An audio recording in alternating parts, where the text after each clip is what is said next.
আসসালামু আলাইকুম বন্ধুরা, আল্লাহ পাকের রহমতে তোমরা সবাই ভালো আছো। আমি একটু সুন্দর রেসিপি নিয়ে এসেছি, বাসন্তী পোলাও। আমি জল চাপিয়ে দিয়েছি, 3টে তেজপাতা দিয়েছি, এলাচ 6টা, দারুচিনি দিয়েছি। চালটা যাতে জড়িয়ে না যায় অল্প পরিমাণ তেল দিয়ে দেবো।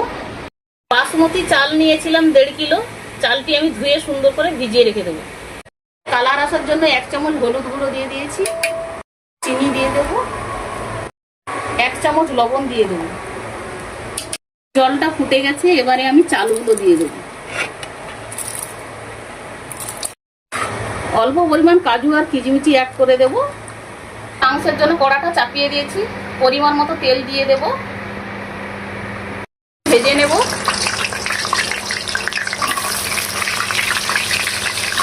এক চামচ লবণ দিয়ে দেবো, আলুগুলো সুন্দর করে ভেজে নেব।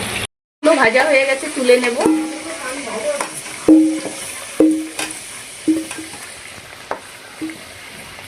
হয়ে গেছে, আমি সাইডে রেখে দেবো।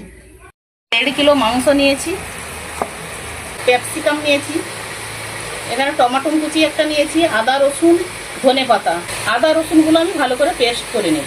আদা রসুন পেস্টের সঙ্গে আমি এলাচ, লবঙ্গ আর দারুচিনি অ্যাড করে দেব।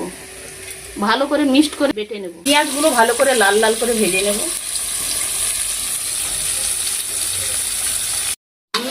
পেঁয়াজগুলো ভাজা হয়ে গেছে, আমি আদা রসুনের পেস্ট মিক্সড করে দেব। ক্যাপসিকাম দিয়ে দেব, টমেটো কুচি দিয়ে দেবো,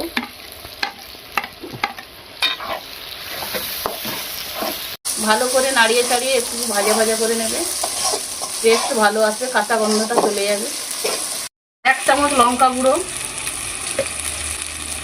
1 চামচ লবণ, 1 চামচ হলুদ গুঁড়ো, পরিমাণ মতো জল দিয়ে দেবো।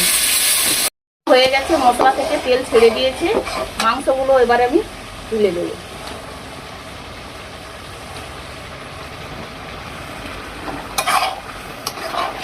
সুন্দর করে মাংসটা কষাতে হবে এইভাবে। কয়লার মুরগি ভালো করে কষিয়ে নেবেন, কষালে টেস্টটা ভালো আসে। হয়ে গেছে, তেলগুলো খুব সুন্দর ছেড়ে দিয়েছে। আমি আলুটা অ্যাড করে দেব। অল্প পরিমাণ আমি জল দিয়ে দেবো। 2 মিনিটের জন্য আমি রেখে দেবো। ভাতের জন্য আমি কড়াইয়ে ঘি দিয়ে দেবো। দারুচিনি, এলাচ, লবঙ্গ ঘিয়ে দিয়ে দেবো। আমি তেজপাতা দিয়ে দেবো 2 পিস। আমি দিয়ে দিয়েছি, এবার একটু নাড়িয়ে চাড়িয়ে দেবো।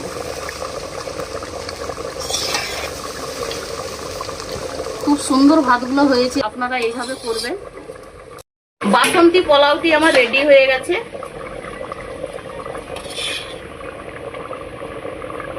পদ্ধতিতে বাসন্তী পোলাওটি আমার রেডি হয়ে গেছে। আপনারা এইভাবে তৈরি করবেন, খেতেও খুব সুন্দর লাগবে। এই বাসন্তী পোলাওটি আপনারা বাড়িতে তৈরি করে খাবেন, কেমন হয়েছে আমাকে কমেন্টে জানাবেন। ঠিক আছে, ধনে কুচি পাতা দিয়ে দেবো। ভাজা মশলাগুলো আমি বাড়িতে করে রেখেছিলাম, মশলাগুলো আমি উপরে ছড়িয়ে দেবো।